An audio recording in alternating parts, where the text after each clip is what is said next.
किसी भी साहित्य का जो आनंद है तब तक नहीं आता जब तक आप उस भावधारा पर श्रोता नहीं पहुंच जाता जिस भावधारा पर उस साहित्य की रचना की गई हो। जिस भावनाओं को कभी महसूस करके कविता या साहित्य की रचना की है उस धारा पर यदि आप पहुंचते हैं तभी आप उस आनंद को उठा पाते हैं। और तुलसी बाबा की विशेषता है कि वह अपने श्रोता और पाठक को बरबस खींच के वहां ले आते हैं। क्या बात, बरबस खींच के ले आते हैं। अब जैसे एक उदाहरण मैं दे रहा हूं, राम जी के वो सुंदरता का वर्णन करते हैं, तो कोटिल मनोज लजावन हारी, बात खत्म, करोड़ों कामदेव लजा जाते हैं, ठीक है। भरत जी के लिए भरत समान भरत।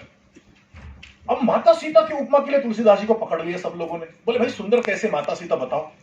उनके लिए भी कोई सुंदरता कह सकती है, लेकिन उनका संकोच देखिए और काव्य सौंदर्य देखिए।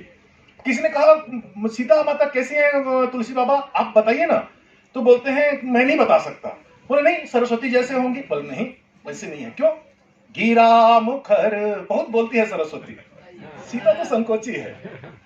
तो भवानी जैसे है, भवानी तो बहुत सुंदर है ना, हाँ आधा शरीर भगवान शंकर का है, तनु अर्ध भवानी। तो रति जैसे होंगी, सृष्टि के सबसे सुंदर स्त्री तो रति है। तो बोले नहीं, रति अति दुखित अतनुपति जानी, कामदेव का तन नहीं है तो दिन रात पीड़ित रहती है, सीता ऐसी नहीं है। तो लक्ष्मी जैसी होंगी, बोले वो भी नहीं है। विष वारुणी बंधु प्रिय जय ही, लक्ष्मी की उत्पत्ति से पहले विष और शराब निकला हुआ है, वारुणी निकली हुई है, कहीं रमा समकिनी बैदे। ऐसा दृश्य खींचते हैं वो।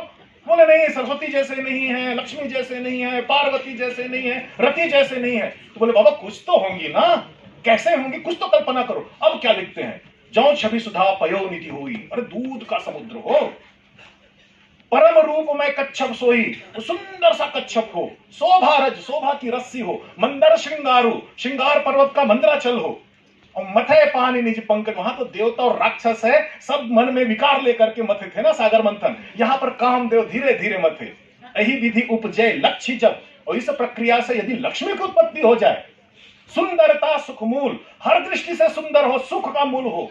उसके बाद कहते हैं तदपि सकोच समेत कभी कहीं सीव समतुल, तब भी संकोच के साथ कवि को कहना पड़ेगा हाँ सीता जैसे लग रहे। क्या सौंदर्य है, क्या सौंदर्य है, क्या सौंदर्य है।